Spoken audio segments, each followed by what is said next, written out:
মুক্তিযোদ্ধা পরিবারের লোক কেউ জামাত করতে পারে না। শ্রদ্ধা রেখেই বলতে চাই, মাননীয় সংসদ সদস্য বয়সে আমার বড়, তিনি মুক্তিযুদ্ধে তার অবদান সবকিছুই বলেছেন, কিন্তু নিজের অবদান বলতে গিয়ে আরেকজনের অবদানের উপরে হাতুড়ি পিটানোর অধিকার কাউকে দেওয়া হয়। তিনি পার্সোনালি আমাকে হার্ট করেছেন।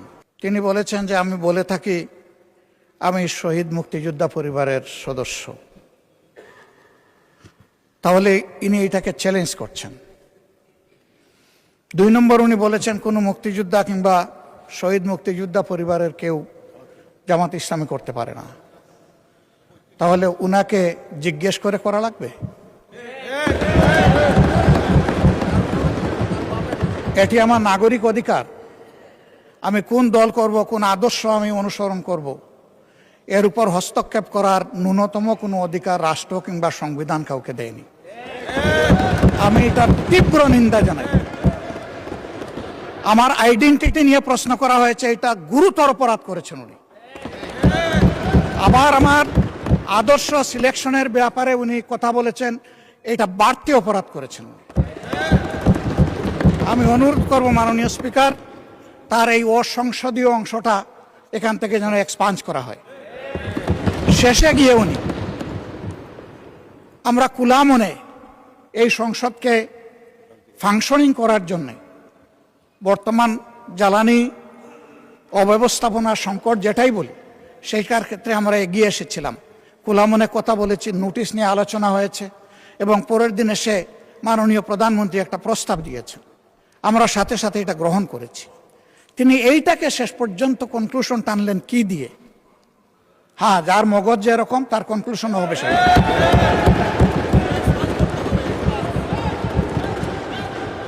তার মতো একজন প্রবীণ ব্যক্তির কাছ থেকে, রাজনীতিবিদদের কাছ থেকে আমি এই ধরনের আচরণ আশা করিনি। আমরা এখানে প্রথম দিনই বলেছি ভালো কিছু শিখতে এসেছি।